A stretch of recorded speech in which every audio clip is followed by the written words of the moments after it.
Understanding power. Tracking money. Decoding the world. We are often told that tariffs are a tool for global leverage, a way to tax foreign competitors and protect domestic wealth.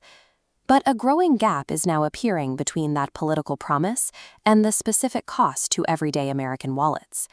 Mechanically, a tariff is simply a sales tax collected at the port of entry. It is a mandatory fee paid to the U.S. government by the domestic business bringing the goods into the country. In 2018, the U.S. dollar strengthened as tariffs were announced.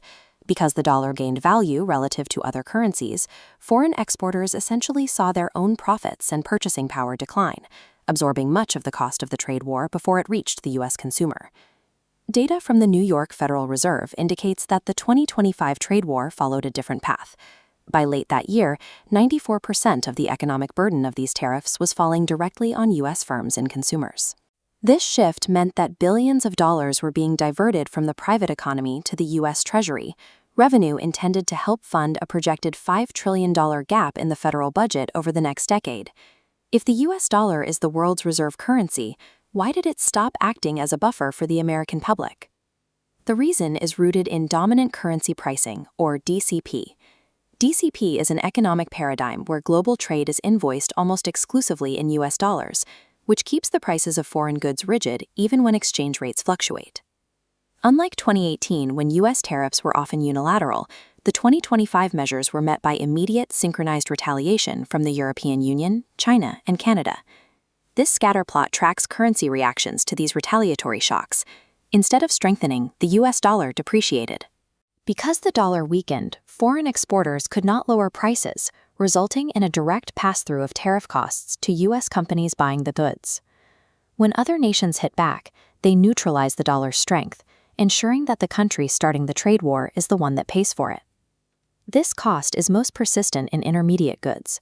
These are the raw materials and components, like chemicals or parts, used by American factories to build final products. Aluminum is a primary example. It is the base of everything from soda cans to aircraft frames. When tariffs are applied at the border, costs to every American factory using aluminum rise instantly. We see the same pattern in microchips. These imported components are the brain of nearly all modern domestic manufacturing, and border taxes on these wafers create a bottleneck for high-tech industries. Taxing inputs forces U.S. firms to buy expensive alternatives or pay at the gate. This lowers efficiency and raises the marginal cost of items produced on American soil.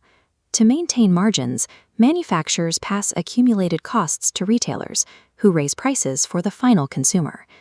Because these costs are embedded in the production process, they create a sticky inflationary loop that remains in the economy long after the initial tariff. This cycle has a documented history of failure. In 1930, the Smoot-Hawley Tariff Act attempted to protect domestic industry, but it instead triggered a global wave of retaliatory duties. Rather than saving jobs, those tariffs led to a collapse in international trade volume and worsened the loss of purchasing power for the American public during the Great Depression.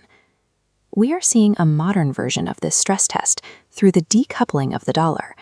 While the dollar is still the main currency used for trade, U.S. Treasury bonds have lost their convenience yield, meaning investors no longer see them as more special than other G10 bonds.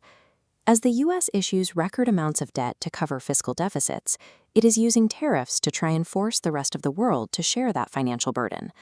But when global markets retaliate, that leverage disappears. The resulting currency movements and trade friction cause the dollar to weaken and domestic prices to climb. While the U.S. Treasury collects revenue from every shipping container at the border, that income is effectively a withdrawal from the domestic economy. The record of global trade shows that whenever tariffs are met with retaliation, the foreign exporter doesn't pay, the American consumer pays, at the checkout counter. Understanding power. Tracking money. Decoding the world.